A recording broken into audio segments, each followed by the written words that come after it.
tenemos una valoración de los cambios que es diferente, son cambios muy marginales, o sea, se estima que hay 20.000 jubilados que dejarán de pagar, pero son jubilados que en promedio verán incrementar un 0,5 su ingreso. Tratamos de ponderar, decir, bueno, estos cambios son de esa magnitud. En el grueso de los trabajadores de sectores de ingresos medios, son trabajadores que en algunos casos medio punto, 1% de ingreso. Y estos mismos jubilados, aún los que reciben el beneficio o aún los trabajadores que van a pagar algo menos de IRPF, son trabajadores que llevan 36 meses de rebaja salarial.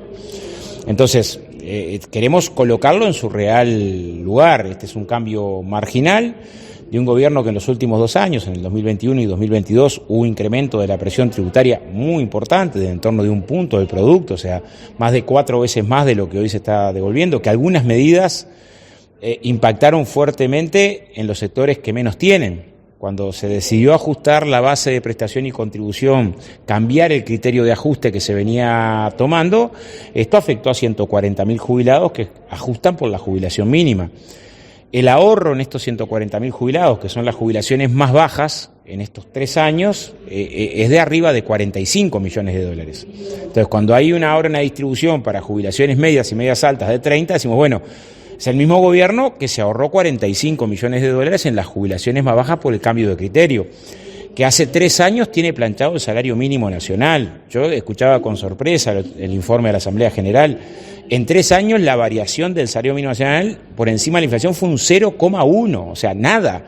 Entonces, claramente es una política que se discontinuó porque veníamos de 15 años donde el salario mínimo nacional se incrementaba por encima de la inflación y esto mejoraba la condición de vida de los sectores más vulnerables. Entonces, nos parece que lo que queremos darle es un contexto. Estos son cambios después de incremento de la presión fiscal, después de cambios que hicieron que se pague más IVA, después de cambios en la base de prestación y contribución que golpearon las asignaciones familiares y que golpearon las jubilaciones, y un país que hace 1 año y medio tiene una economía por encima de la prepandemia, pero la pobreza se incrementó y sobre todo se incrementó en la infancia. Entonces estamos lejos de un discurso que se le ha querido dar a esta medida una trascendencia gigante. Por otro lado, nos parece una gran contradicción que en el mismo momento que en esta casa se están votando recortes a las prestaciones de la población con discapacidad, una mujer trabajadora que esté padeciendo una enfermedad y que no pueda trabajar más, va a ver bajar hasta un 44% su ingreso con el cambio de la reforma jubilatoria.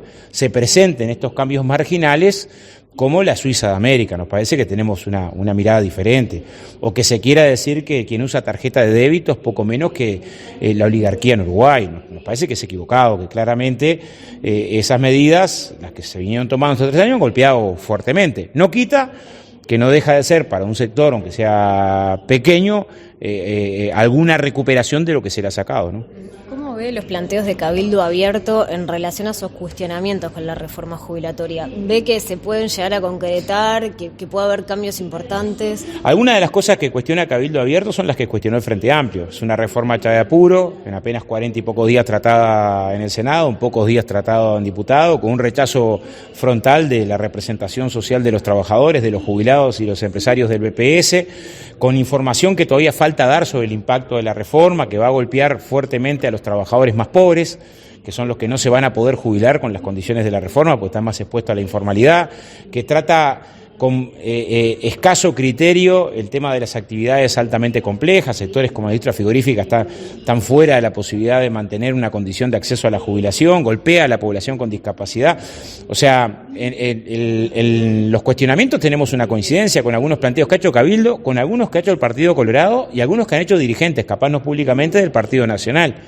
El tema es que después tiene que acompañar esa postura con el voto, y no fue lo que pasó en el Senado, donde dijo esta reforma es injusta, pero la vota.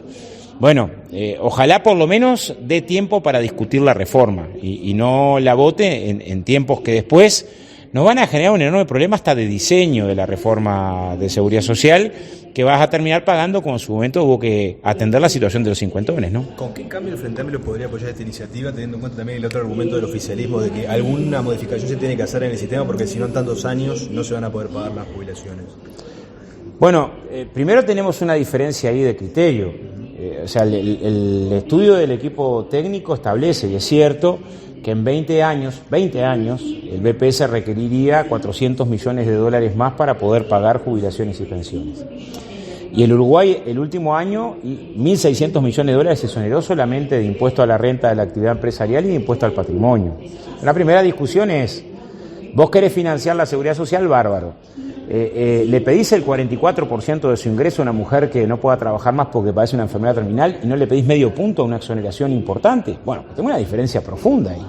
O sea, nos parece que los sectores con mayor capacidad contributiva, si hay que repartir el costo de la seguridad social, tienen que asumirlo. Las jubilaciones de los trabajadores más pobres hoy en promedio son a los 66 años y medio, porque no llegan a los 30 años, a los 60. Entonces tienen que esperar a jubilarse por edad avanzada. Bueno, el proyecto que llegó el gobierno endurece las condiciones para acceder a estos sectores, postergándolo hasta cerca de los 70. Es ahí que queremos financiar la seguridad social, son esos los sectores que tienen que en particular poner el hombro. Es una mujer que quedó viuda y que no va a tener pensión, o la va a tener solo por un año, como alguno de los cambios que establece. Bueno, nosotros tenemos diferencias y bastante profundas en las herramientas que se eligieron.